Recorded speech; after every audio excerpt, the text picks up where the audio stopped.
Saya Kota Tanjung Balai, ya, semuanya anak-anak yang hadir pada kesempatan kali ini yang kami muliakan dan kami sayangi. Sebelum cerita Isra Mi'raj nih, mau kuajak dulu bapak-bapak merubah niat. Kita ini harus pasang niat nih Pak, ya. Pertama pasang niatnya lillahi ta'ala nuntut ilmu, mau menuntut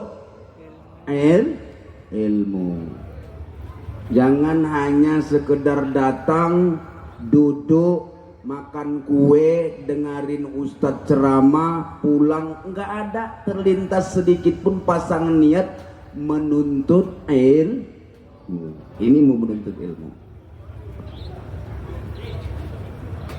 Kemudian kata Rasulullah sallallahu alaihi wasallam, kullu amrin dzibalin la yubda'u bi bismillah fahuwa aqta. Setiap perkara yang dianggap baik, Isra Mi'raj ini baik apa enggak baik? Baik. Setiap perkara yang dianggap baik, kalau enggak dimulakan dengan basmalah, dia terputus dari rahmatnya Allah. Kemudian ini kita yang hadir nih, kalau enggak bersolawat, ini majelis yang bau. Kita nggak mau majelis ini majelis yang bau, walaupun yang di sebelah awak duduk tak mandi satu hari ini tadi. Majelis bangkai. Makanya semua kita yang hadir ini tak ada yang tak bersolawat kepada Nabi Sallallahu Alaihi Wasallam. Ayo kita solawat dulu. Sallallahu ala Muhammad, sallallahu alaihi wasallam, sallallahu ala Muhammad, sallallahu alaihi wasallam. Begitu aku tadi sampai ba'da maghrib ke Masjid Rayani, langsunglah panitia menjamu makan di belakang nun. Keluarlah ikan pare gule loma. Teringatlah aku pepatah Tanjung Balai, ya toh, biar rumah ondak runtuh, yang penting gule loma. Teringatlah aku tuh lagi. Keluar sambal belacan yang enakan rasa kuah. Sambal belacan enak kali. Pura-pura ku tanya Pak Eko, tanya sambal belacan tuh tuan dibungkus 1 hari 2 hari. Oh berarti Ustadz ini mau minta bungkus nih. Dibungkus orang tuh Pak, udah di dalam mobil Pak. Ya, banyak ikan tuh, tapi tak ada satu pun ku tengok kemudi kapal. Pernah aku ceramah di sana nun, ada kemudi kapal lagi kosong nih Ustaz katanya pula. Ya kan? Enak kali lah Tanjung Balai ini ya. Tinggal mengambil ikan kalian di tambaknya Allah Subhanahu wa taala itu, tak pernah kalian ngasih makan ikan. Iya kan? Ada kalian yang pernah ngasih makan ikan di laut tuh? Kami 10 meter kali 20 meternya kolam kami, sagoni habis pelet tuh. Iya, sagoni habis pelet itu. Ini tak ada ngasih makan, berdatangan kan tuh ke keramba-keramba pinggir laut tuh ya kan, sampai dibawa ke daerah-daerah ikan dari Tanjung Balai. Luar biasa nikmat Allah di Tanjung Balai ini. Pingin kalilah aku tinggal di Tanjung Balai ini kalau teringat aku sama ikan itu tadi. Tapi nikmat ini kan gak hanya ikan. Banyak nikmat yang diberikan Allah kepada kita hidup ini. Di Siantar mungkin lain lagi modelnya. Yang tak ada di sini tapi banyak di Siantar kan ada juga itu. Cuman karena tak datang kalian ke Siantar sehingga tak tahu kita apa yang gak ada di sini ada di sana. Banyak di sana. Yang jelas kalau zaman dahulu kala, dulu Siantar tuh Pak, Ustadz kalau datang ceramah maulid sama Isra Mi'raj itu dari Tanjung Balai. Dari Tanjung Balai. Dulu, sekarang dari Siantar ke Tanjung Balai. Nah, udah bertukar. Kata Allah, wa tilkal ayyam nudawiluha bainan nas. Dulu ustad marganya Lubis, Nasution, Rangkuti kalau dia orang Batak. Orang Melayu, ustad dulu. Tengku-tengku, ustad dulu, ulama-ulama dahulu. Sekarang marga Sitanggang, bayangkan. Kalau dulu marga Sitanggang itu Pak, buka pakter tua. Ceramahku di Sigambal, tak jauh dari lokasi ceramahku itu marga Sitanggang ada di situ, buka pakter tua. Untunglah nggak seakidah dengan aku. Kalau nggak malu aku. Ceramah lagi aku ke ujung Tanjung, begitu juga. Rokan Hilir sana, begitu juga. Di kilometer 38 Balam Sempurna itu marga Sitanggang juga yang buka pakter tua Pak. Ini lain ceritanya. Ke Tanjung Balai ini marga Sitanggang ceramah Isra wal Mi'raj. Oke. Muncullah ku tengok tadi kori. Ku tanya sama ketua, bagus sekali bacaan kori ini Ustaz. Iya, ini termasuk kori kota Tanjung Balai. Syahdu bacaannya bagus, tapi tak ada sari tilawahnya. Sari tilawah itu bukan action aja coba. Banyak kali sekarang orang dibacakan Al-Quran maknanya nggak tahu. Sari tilawah ini kalau kita mengadakan acara macam ini dibuat aja Pak. Cuman jangan aneh. Nanti kalau korinya laki-laki, sari tilawahnya perempuan, nggak gitu. Kalau korinya laki-laki, sari tilawahnya pun juga laki-laki. Kalau korinya perempuan, sari tilawahnya juga perempuan. Macam itu. Baru ku tengoklah tadi disusun di sini anak yatim. Itu pun perwakilan, bukan itu semuanya. 60 ya Pak. Ada 60 yang dibariskan paling ada 12 orang tadi. Mewakili 21 kecamatan dari 6 kecamatan sekota Tanjung Balai. Terima kasih Ustaz ya. Ya. Kumpul. Teringat tawa. Kata Nabi, ana wa kafilul yatim fil jannati hakadha. Saya bersama penyantun, donatur, sama yang memelihara, sama yang menyekolahkan, sama yang mendidik anak yatim di dalam surga keadaan begini. Hakaza kata Nabi, dirapatkan Nabi telunjuknya dengan jari tengahnya. Itu hadis. Ya. Ana wa kafilul yatim, saya dengan penyantun anak yatim itu fil jannati, nanti di dalam surga. Hakaza.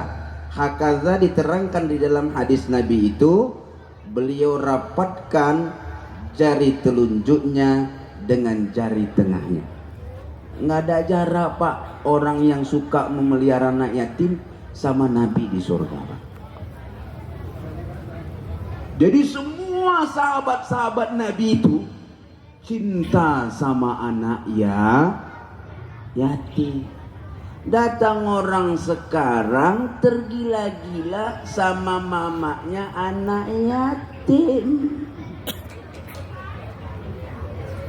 Makanya banyak laki-laki sekarang makan harta anak yatim. Bapak pikir enak nikah sama janda?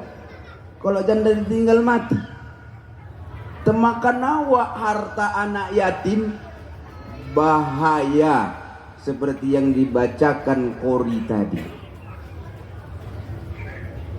Bahaya seperti yang dibacakan Qori tadi. Tiba-tiba memang sunnah Nabi, karena Nabi melaksanakannya, nikah dengan janda. Tapi janda yang bagaimana? Khadijah janda yang ditinggal mati Abi halahnya sudah mati duluan. Jadi single parent itu, Khadijah itu janda yang ditinggal mati, tak punya anak lagi. Karena si Hala sudah lebih dulu meninggal. Itu yang dinikahi Nabi. Jadi Nabi nggak pernah menikahi janda terus nggak selektif dengan menikahi janda. Hati-hati kalau janda tinggal mati. Lanjut, ini cerita anak yatim tadi. Baru naik lagu kemari, ceramah Isra wal Mi'raj sambil penyambutan bulan suci Ramadan. Ini mau ku awali dari mana ini ceritanya?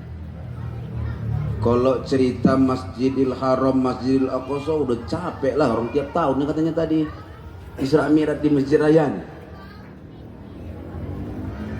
Begini, kita mau cerita pra Isra wal Mi'raj, jauh hari sebelum Isra wal Mi'raj. Dicatat, diingat baik-baik karena niatnya ngaji nih. Tahun ke-9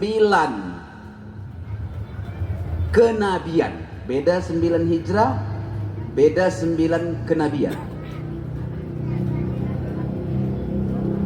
Umat Islam sudah mulai banyak.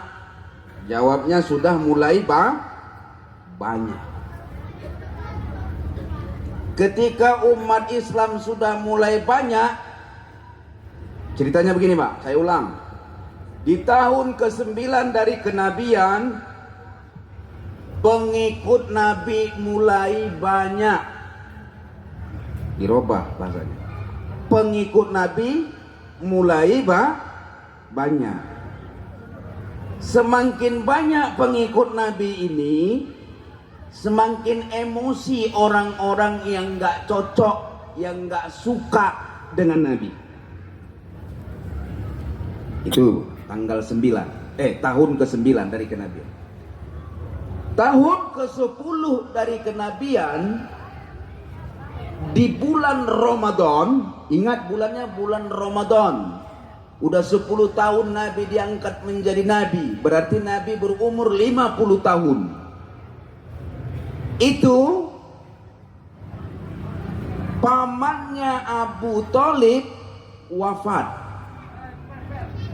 Pamannya Abu Thalib wafat.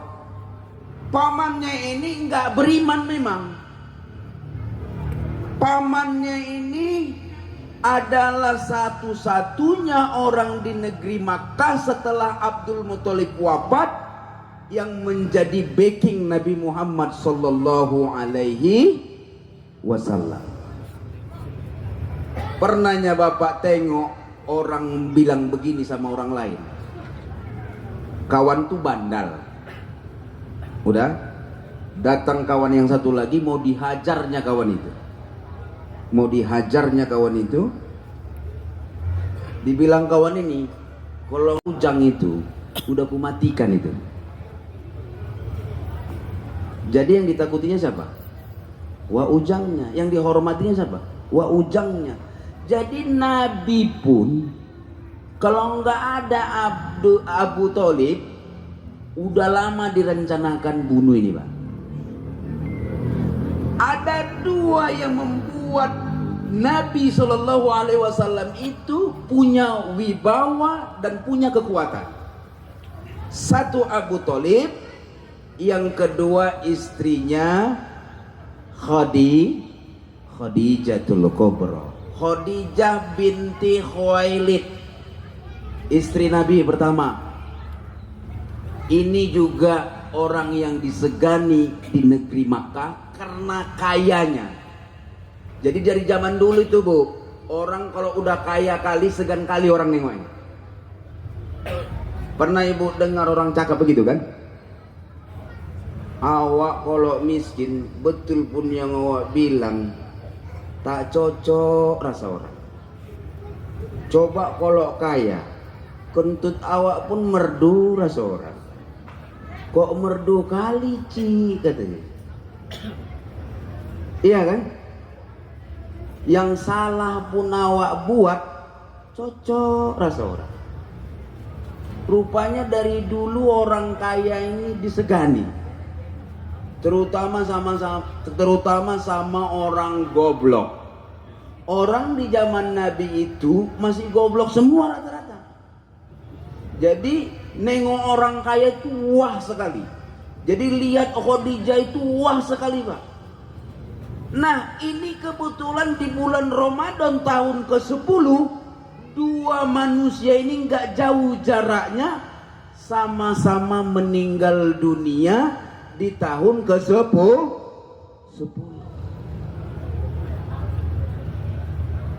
Diganggu Nabi, diganggu, Pak, karena backing Nabi udah nggak ada.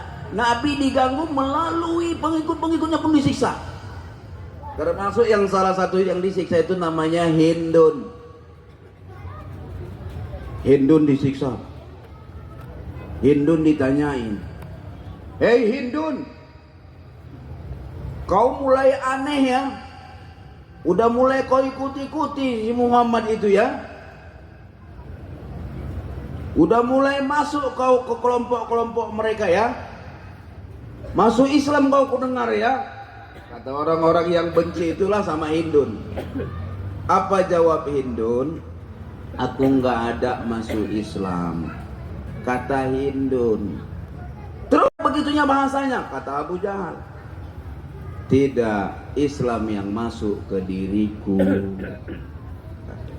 Dia tak masuk Islam katanya, Bu, tapi Islam itulah yang masuk ke diri dia. Bilal bin Rabah juga disiksa. Semua rata-rata disiksa. Akhirnya Nabi teringat, oh, atau kami kan ada orang-orang pintar di Taif. Taif tuh nggak jauh dari Makkah, Pak. Paling ini ke 50 lah. Nggak sampai lah ini ke Siantar. Oh, ada keluargaku yang pintar-pintar di Taif. Itu aja lah aku ajak beriman. Berangkatlah Nabi dakwah ke negeri Taif bersama Zaid bin Harisah. Sama siapa? Zaid bin Harisah. Zaid bin Harisah ini budak Afrika, budaknya Abu Thalib, budaknya Khadijah, yang dihadiahkan kepada baginda Nabi. Berangkat sama Zaid bin Harisah ke Taif. Berapa lama di Taif? 40 hari.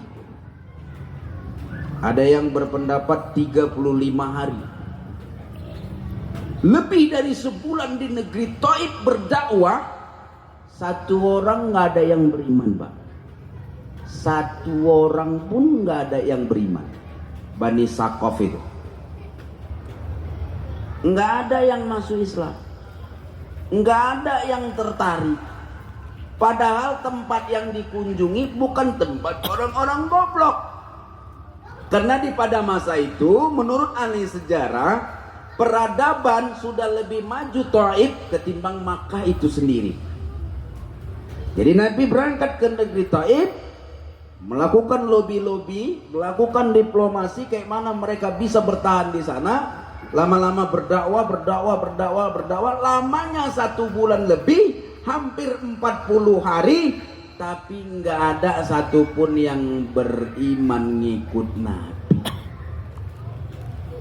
Malah Nabi diusir dari negeri Taif, dilempari batu sampai berdarah tumitnya, berdarah sandalnya. Begitu juga terluka juga kawannya Zaid bin Harisah. Nah, ketika pulang dari negeri Taif ini, dilala di satu tempat, diterangkan di dalam kitab Mi'raj itu, pra Nabi Mi'raj, Nabi singgah di satu tempat perladangan kurma. Perladangan kurma. Perladangan kurma ini yang punya orang pembesar di satu daerah itu, tapi daerah itu sudah di luar negeri Taif. Yang penjaga kebun kurma ini orangnya belum muslim. Nabi singgah di situ, Nabi beristirahat di situ, numpang di situ, difasilitasi sama mereka. Kasihan orang ini, entah kenapa lama kelamaan orang yang di luar negeri Taif ini masuk Islam. Jadi adanya orang awak ceramah tak tertarik dia, tapi awak berdarah-darah tumit awak tertarik dia. Macam-macam model manusia ini dibikin Allah, Pak. Bebuih mulut awak menyampaikan cakap agama nih, tak tertarik dia. Tapi aneh aja dia sekali tertarik dia. Tahu Bapak cerita Nabi Yunus? Tahu cerita Nabi Yunus bagaimana? Nabi Yunus itu udah diancamnya umatnya, wahai umatku, seminggu lagi karamlah kata Allah kampung kita nih. Kenapa karam Yunus? Karena banyaknya maksiat, kalian tak mau juga tobat. Kata Nabi Yunus, tak lama lagi karam lah ini. Banyak kali koyok uak nih. Rupanya ditunggu Bang Jamil, ditunggu sama umat ini juga, walaupun dianggap cuek, dianggap koyok cerita ini, tapi ada juga masuk ke dalam hati orang itu, entah betul juga nya gitu. Jadi udah mau dapat waktunya 1 minggu, orang ini nggak tobat-tobat juga. Nabi Yunus yang ketakutan, ya. Nabi Yunusnya yang ketakutan, akhirnya dia lari. Nabi Yunus ini lari. Larinya Nabi Yunus dari kampung itu, Allah marah. Sampai dia lari menunggang kapal, kapalnya itu goyang. Makanya kalau di Tanjung Balai ini ada kapal goyang, biasanya penumpangnya 1 orang yang larikan diri dari kampung itu, Pak. Udah, Allah Nabi Yunus dimakan ikan nun, diselamatkan Allah lah memang di ikan nun itu, tapi dia dimakan ikan nun itu dalam keadaan Allah marah, Pak. Kenapa? dia tinggalkan umatnya karena takut azab tadi. Ternyata di balik tindakan Yunus ini memang betul diperiksa sama umat Nabi Yunus. Kita tengok dulu si Yunus. Kalau dia ada di situ berarti omongan dia itu hanya omongan kosong. Tapi kalau dia betul-betul nggak ada di situ berarti betul. Ditengok ke rumahnya memang nggak ada lagi Yunus. Dicariin bang nggak ada lagi Yunus. Berarti betul tobat mereka semua, sehingga gara-gara larinya Nabi Yunus orang ini tobat. Dimuntahkan ikan nun Nabi Yunus dengan kuasanya Allah. Nabi Yunus ini udah dimuntahkan pun ke daratan pak, masih takut balik ke kampungnya karena dengarnya kampungnya itu belum diazab sama Allah. Takut Nabi Yunus balik ke kampungnya karena dengar dia kampungnya itu belum diazab oleh Allah. Entah kenapa kepetuk sama umatnya, orang kampungnya. Hei Yunus, lari dia pak. Yunus, selamatkan kami Yunus. Berhentilah dia. Berhenti dia. Kenapa? Ada apa kalian? Kami nggak ada, kau makin gersang hati kami. Kami sudah bertobat kepada Allah. Rupanya pas larinya Nabi Yunus tadi itu sekampung ini tobat, Pak. Tapi kalau Nabi Yunus tidak lari, sekampung ini nggak tobat-tobat, Pak. Dianggap berita hoax, berita yang disampaikannya sebelumnya. Itu cerita Nabi Yunus. Jadi ini sekarang kita ceritanya, kalau ada ulama, kalau ada orang alim, kalau ada anak pondok, kalau ada orang yang rajin ke masjid, orang yang beramal soleh selalu menyampaikan petuah-petuah sama kita, jangan terus kita tolak. Kita pikirkan betul-betul, entah yang betulnya dibilangnya ini, gitu dulu. Jangan kayak umat Nabi Yunus kita nanti. Nabi Musa juga begitu. Ya, Nabi Musa juga begitu. Nabi Nuh apalagi? Nabi Nuh, Pak. Nabi Nuh konon ceritanya 950 tahun hidup, 900 tahun berdakwah. Nabi Nuh itu, Bu, 950 tahun umur dia hidup di muka bumi ini. 50 tahun lagi 1000 tahun lah dia. Ceritanya dia berdakwah itu dari usia 50 tahun. Berarti dia berdakwah selama 900 tahun. Yang ngikutin dia, yang ngikutin cakap dia, yang mengimani cakap dia cuman 82 orang. Berapa orang, Bu? 82 orang. Bini sama anaknya aja nggak dengar cakap dia. Jadi kalau ada ustadz nggak didengarkan sama bininya sama anaknya, berarti ustadz itu ustadz nasibnya macam Nabi Nuh.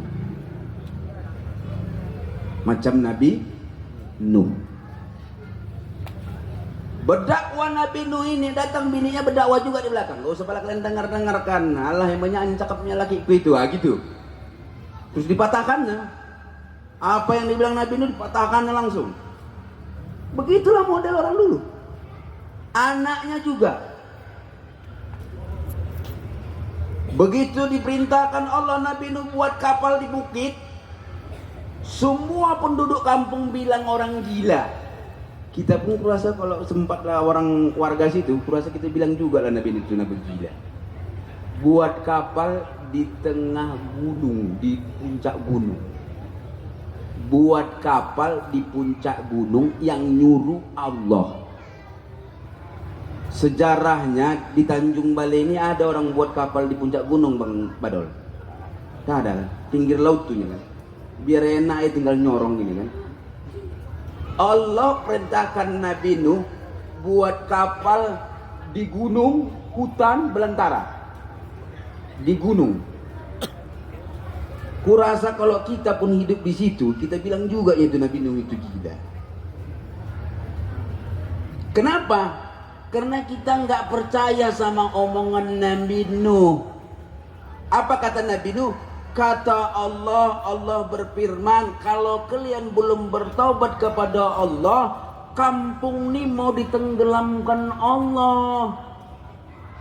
Sampai-sampai Allah perintahkan aku untuk menuju bukit sana, untuk membuat satu perahu, untuk membuat kapal bahtera. Dibuatlah kapal ini. Yang percaya sama omongan Nabi Nuh cuman 82 orang, enggak lebih. Nah, kita yang ada nih, ada di Tanjung Balai, ada di Kisaran, ada di Labura, ada di Siantar. Ini keturunan yang 82 orang itu nih, Pak. Kita nih, Pak, keturunan umat Nabi Nuh yang 82 orang itu nih, Pak. Jadi bumi ini pernah bersisa 83 orang. Bumi ini. Kalau nggak silap saya, jumlahnya nggak silap, tapi kalau nggak silap saya dari 83 orang itu 12 orang perempuan. Entah yang terbalik, entah yang 12 orang laki-laki, saya lupa. Tapi yang jelas jumlah penduduk bumi pernah jumlahnya 83 orang. 82 orang umat Nabi Nuh, satunya Nabi Nuh, jadi 83. Kita inilah keturunannya. Selain mereka itu keturunan Adam, sehingga kita bilang pun kita keturunan Adam, kita yang jelasnya keturunan dari 83 orang itu. Tuh. Ini kita ini bisa dibilangnya apa tidak? Itu sekarang. Oh, bisa lah Ustaz. Alhamdulillah. Kalau aku tengok Tanjung Balai ini memang lebih selamat dari kota Siantar. Tanjung Balai ini ku tengok memang hidup suasana agama itu, kalau ku perhatikan. Maksudnya lebih hidup di Tanjung Balai ini ketimbang di tempat kami. Perasaanku. Cuman mungkin ibu datang ke tempat kami begitu juga. Kayaknya perasaanku Siantar ini lebih hidup agama dari Tanjung Balai. Mungkin begitu juga. Entahlah, Allah a'lam bishawab. Sekarang setiap lorong sabu-sabu udah berserak, Pak polisi. Penjara, waduh, banyak kali kasusnya sabu-sabu. Lapas Tika, Pematang Raya, masyarakat narapidananya hampir 800 orang kasusnya sabu-sabu. Enggak berhenti-berhenti.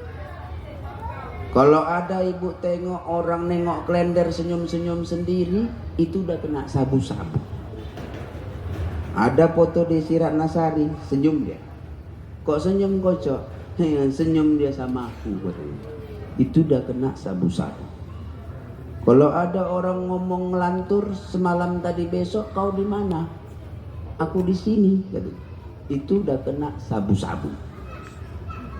Kalau ada orang malas makan, badannya apa? Bawaannya menggambar, jagung gambar, Bu. Ada kereta orang di gambarnya, ada barang orang terletak di gambarnya, ada gas LPG di gambarnya.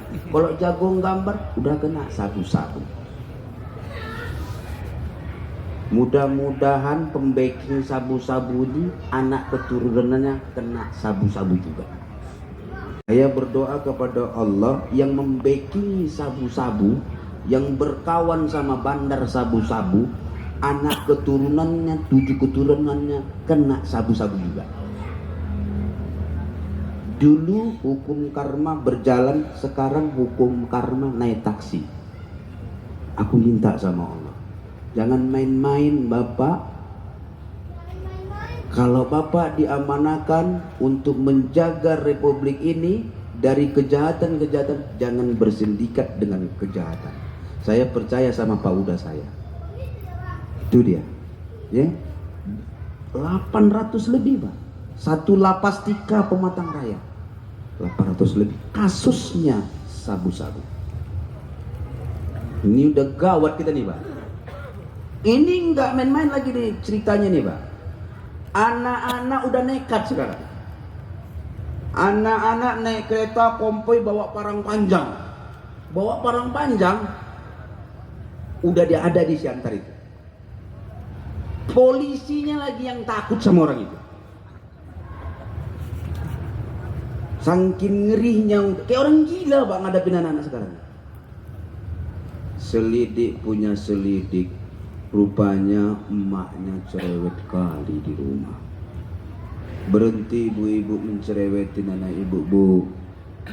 Cerewetnya cerewet sayang lah. Cerewetnya cerewet mendidik lah, Bu. Jangan monyet-monyetkan anak kita. Jangan longor-longorkan anak kita. Jangan anjing-anjingkan anak kita. Nanti jadi longor betulan, jadi anjing betulan. Enggak betul berubah wujudnya jadi anjing, tapi kelakuannya sekurang-kurangnya jadi anjing. Kalau cerewet pakai batasan, cerewet syar'i lah. Cerewet syar'i itu kayak mana? Isinya itu nasihat. Yang disampaikan itu mau sekeras apapun, mau seribut apapun, tapi isinya nasihat. Bukan memaki-maki. Ya, ini kita mau berubah. Nanti Ramadan, ibu-ibu itu kan bangunnya jam berapa, Bu? Kalau Ramadan bangunnya ibu-ibu jam berapa? Jam 3. Karena ada rice cooker itu sekarang jam 3. Enggak, jam 4. Di tempat kami jam 4. Berarti di sini ada tahajudnya. Ada tahajudnya ya, Bu ya? Alhamdulillah, mudah-mudahan betul. Tapi kurang percaya aku. Itu ketika ibu bangun, anak tergeletak tidur, angkat tangan ibu, berdoa ibu sama Allah. Allah, baikkan anakku ini. Kalau anak ibu itu biasanya malam-malam begini nih keliling kota Tanjung Balai naik kereta bannya 1, doakan. Kalau bawa-bawa parang, doakan dia malam itu. Doa di bulan Ramadan itu selain dekat kepada Allah, itu doanya berlipat ganda pahala. Semua amal, mau doa, mau apapun, dilipat gandakan oleh Allah. Bahkan ada satu waktu di bulan Ramadan diberikan Allah waktu yang istimewa, khairum min alfi syahrin. Lebih baik amal itu dari amalan 83 tahun lebih. Ya, jadi itu mudah-mudahan dapat kita itu. Jadi di menyambut bulan Ramadan di Isra Mi'raj ini intinya apa? Pertama, sholat. Apapun ceritanya Isra Mi'raj ini intinya sholat. Awwalu ma yuhasabul abdu yaumal qiyamah as-sholat. Awal mula yang dihitung bagi seorang hamba itu sholatnya. Fa in sholuha sholihu sairu amalu. Kalau sholatnya baik, maka baik seluruh amalnya. Wa in fasadat fasadat sairu amalu. Kalau rusak, maka rusak seluruh amalnya. Itulah sholat ini. As-sholatu imaduddin. Sholat itu tiangnya agama. Kalau tiangnya agama, kita yang menegakkannya berarti menegakkan agama. Kalau yang meruntuhkan, kalau meninggalkannya meruntuhkan agama, berarti kita termasuk orang yang meruntuhkan agama. Sekarang najir masjid, imam masjid, tukang azan, cobalah nanti mulai besok subuh latihan menghitung tiang masjidnya masing-masing, mana lebih banyak tiang berdiri daripada orang sholat berdiri di situ subuh-subuh. Laporkan sama kantor urusan agama biar dicari solusinya, biar orang rajin sholat ke masjid. Oh, mana mau Kementerian Agama Pak Ustadz ngurusin orang yang malas ke masjid. Kementerian Agama itu ngurusin orang kawin Pak Ustadz, ngurusin zakat umat, ngurusin orang berangkat haji, ngurusin ini itu macam wakaf infak sedekah. Kenapa? Karena itu yang ada uangnya. Kalau ngurusin orang nggak sholat nggak eneng duitnya. Kalau ngurusin haji ada duitnya, ngurusin zakat ada duitnya, ngurusin wakaf infak sedekah ada duitnya, ngurusin orang kawin orang cerai ada duitnya, ngurusin orang nggak sholat itu nggak ada duitnya. Jadi nggak perlu diurusin katanya. Ujungnya datanglah kawan-kawan kita dari Thariqah Naqsabandiyah, dari Jamaah Tabligh, dari apa, mengajak orang ingat kepada Allah untuk sama-sama menegakkan sholatnya masing-masing. Datang kita malah menjauh. Umat Nabi Nuh apa enggak? Malah menjauh, Pak. Mau sampai kapan? Rumah yang kita bangun itu kita sayang-sayang. Rumah yang mau kita tempati nanti nggak ada kita bangun. Kubur nanti nggak kita bikin cahayanya. Orang yang meninggalkan sholat menggelapkan cahaya kuburnya. Semakin tak ada sholatnya, semakin tak ada cahaya dalam kuburnya. Kalau gelap gulitalah rumah di kubur kita, sementara rumah kita yang di dunia terang benderang. Betapa ruginya lah hidup ini dilahirkan oleh ibu kita. Kita pikirkan, Pak, kita ini mau bela-belain rumah yang akan kita tempati selamanya, apa mau membelain rumah yang akan kita tinggalkan selamanya? Pikir masing-masing. Karena mati itu pasti. Tapi kalau nggak pasti boleh suka-suka. Karena mati itu pasti, maka ini malam ini kita berbicara agama. Kayak mana kita ini semua, Bu, pikir agama. Kata Nabi, man kanatil akhirati hammahu, siapa yang akhirat cita-citanya, ja'alallahu ginahun fi qalbi, dijadikan Allah rasa kaya di dalam hatinya. Wa jama'a samlah, dan dikumpulkan orang-orang bersamanya. Wa atat hududnya wa hiya ragimah, didatangkan yang namanya dunia kepada dia, tapi dunia yang datang sama dia itu dalam keadaan ngemis. Ini kalau kita tengok ayahanda Syekh Ridwan ini berdiam diri di pondoknya, orang-orang ngumpul sana, datang ke sana, wa jama'a syamlahu, dunia datang kepadanya dalam keadaan hidang. Kadang-kadang ngemis-ngemis orang ngasih sedekah ke situ, Pak, minta tolong diterima sedekahnya. Kenapa? Karena cita-citanya akhirat. Dulu ada orang pikir dunia di zaman Rasulullah itu, Pak, kalau cerita-cerita itu, cerita hikayat-hikayat itu cerita-cerita Nabi terdahulu. Sampai-sampai ahli kitab itu di Makkah itu terkejut, Pak, nengok Nabi itu. Kok tahu Muhammad cerita ini? Kok tahu Muhammad cerita ini? Dia dengar dari siapa? Dia nggak ingat, dia nggak tahu, nggak ngerti. Si kafir ini tadi nggak ngerti, Pak, kalau Nabi itu diajarin oleh Allah. Jadi dia bawanya heran aja lah, Pak. Wa ma yantiqu anil hawa in huwa illa wahyu yuha. Nggak ada yang disampaikan Muhammad itu yang keluar dari keinginannya, kecuali itu wahyu yang diwahyukan kepadanya.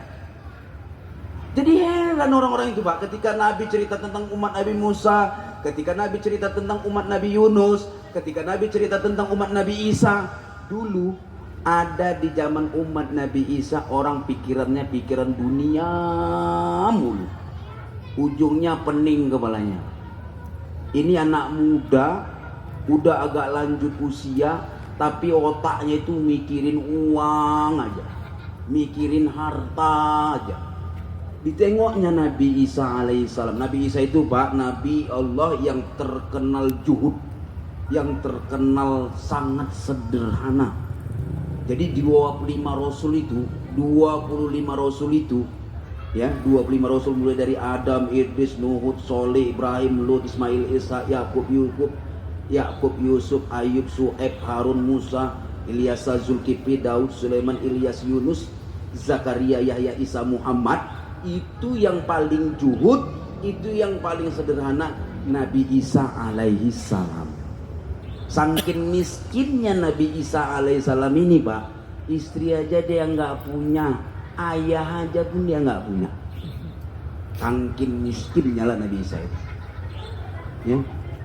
Nabi Isa ini rupanya ditengok juhud kali sama orang yang pikir dunia ini.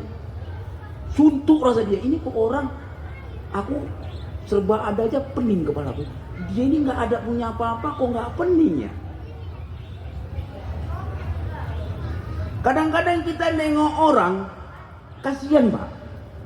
Pergi dia sholat ke masjid raya ini, bajunya agak-agak dijahit-jahit gitu. Sholatnya pun diikat-ikat swallow itu pakai tali. Pergi dia jalan kaki, rumahnya agak jauh.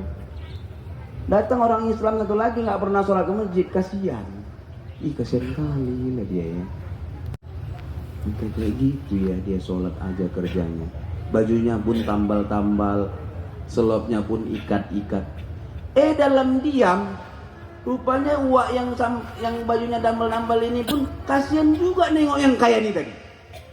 Kasihannya lah aku nengok uak yang kaya ini, kaya banyak hartanya, nggak tahu dia di mana masjid. Nyari masjid nggak jumpa-jumpa, wah nih. Dengar ajan nggak dengar dia. Kasihan kali. Rupanya sama-sama kasihan Pak. Ujungnya orang ini sama-sama kasihan.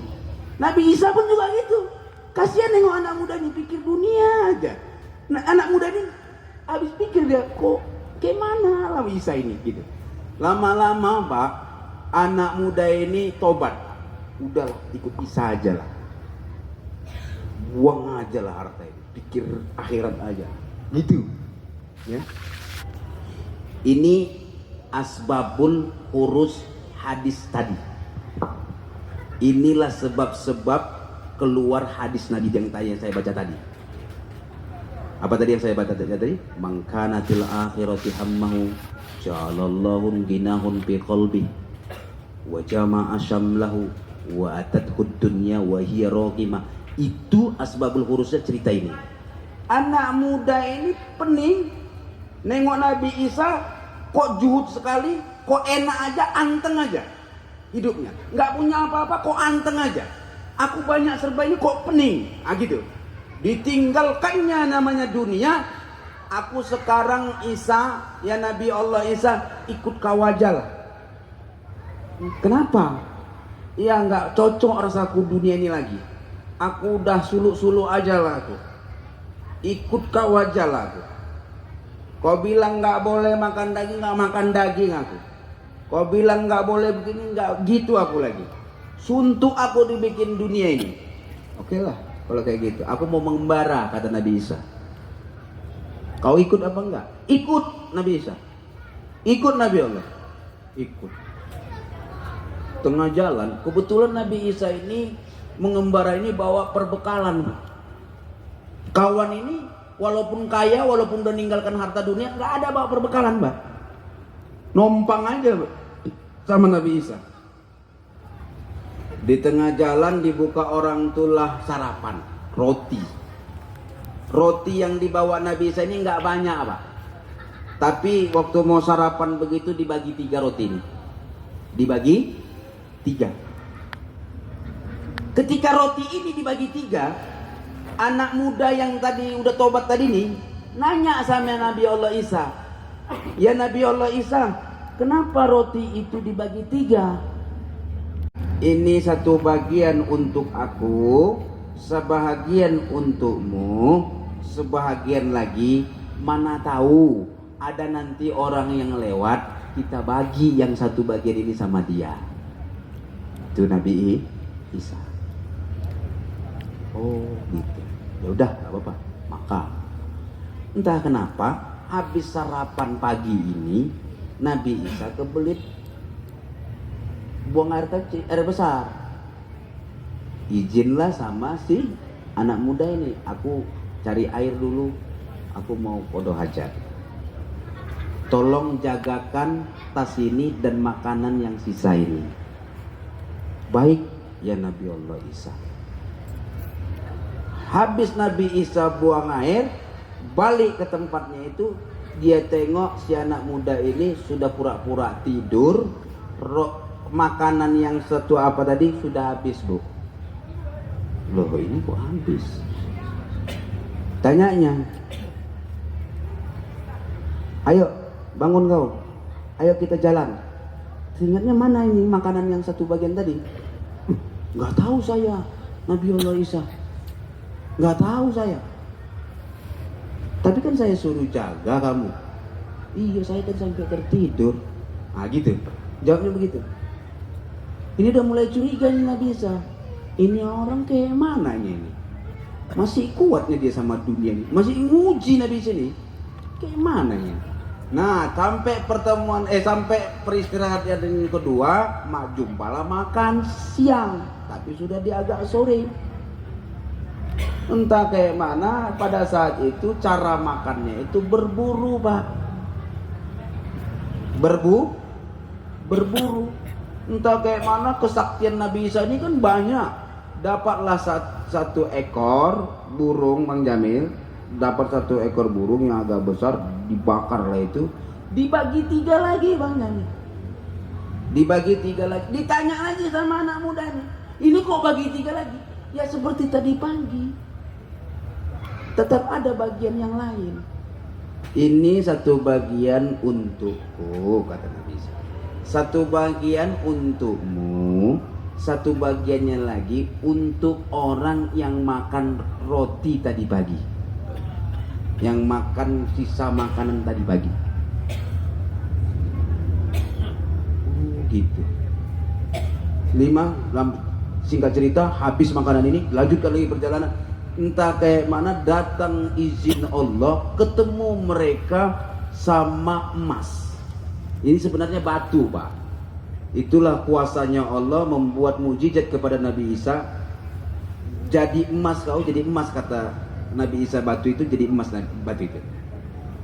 Merah mata si anak muda yang tobat ini tadi, Pak. Begitu nengok emas itu tadi. Ini emas betulan ini. Betul emas. Ditengoknya, diperiksa. Nabi Allah, ini memang betul emas? Iya, ini emas. Terus kayak mana emas ini? Ya ini kita mau bagi 3. Kok bagi 3 terus sih, katanya? Tadi pagi bagi 3, tadi siang bagi 3, ini mau bagi 3 lagi, katanya. Iya. Satu bagian untuk aku, satu bagian untukmu, satu bagian yang makan roti tadi pagi tuh. Barulah di situ dibilangnya, akulah yang makan roti tadi pagi itu. Ya udah, kalau udah begitu, semua 3 bagian ini nggak usah dibagi-bagi lagi. Semua bagian emas ini untukmu. Tapi di sini kita berpisah. Kau di sini aja, aku mau lanjut ke perjalananku. Nggak lama begitu ditinggalkan Nabi Isa, kata Nabi SAW, begitu ditinggalkan Nabi Allah Isa, datang penyamun 2 orang, perampok. Lewat perampok, ditengoknya kawan ini sedang mengumpulin emas.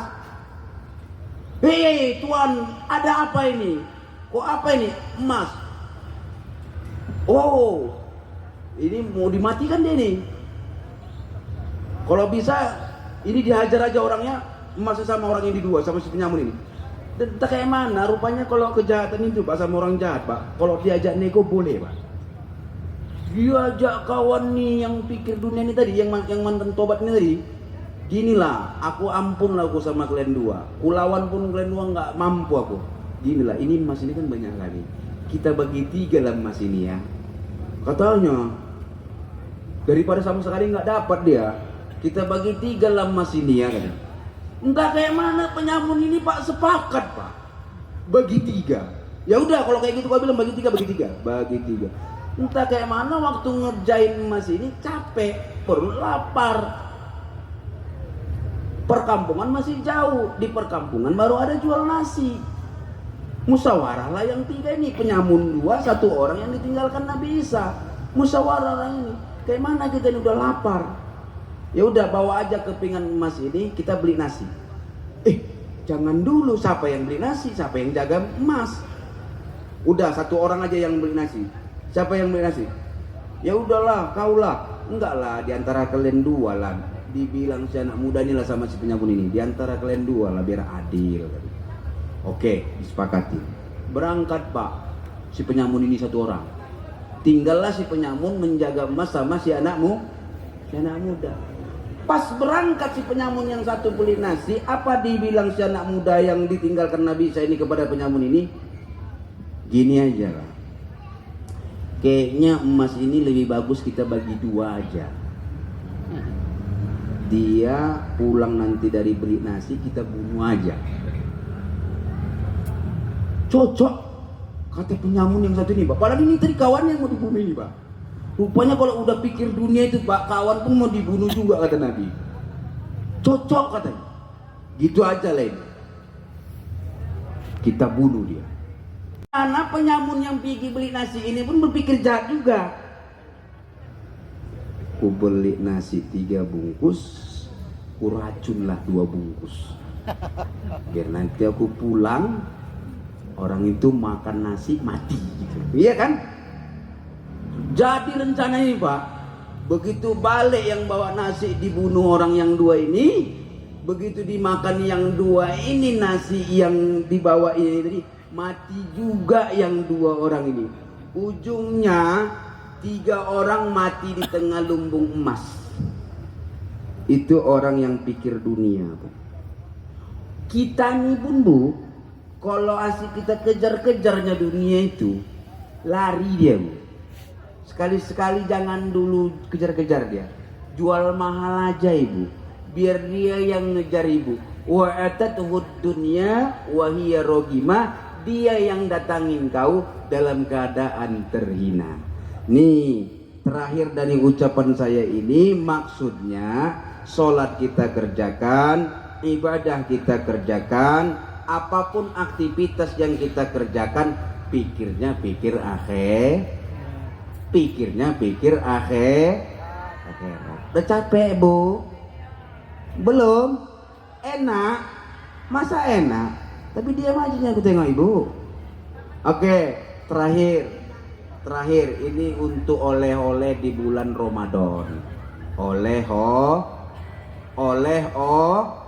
Kalau oleh-oleh dicatat Bu. Saya bawa oleh-olehnya 5, pesannya 5. Oke, 1. Ini diambil dari kitab Bidayatul Hidayah.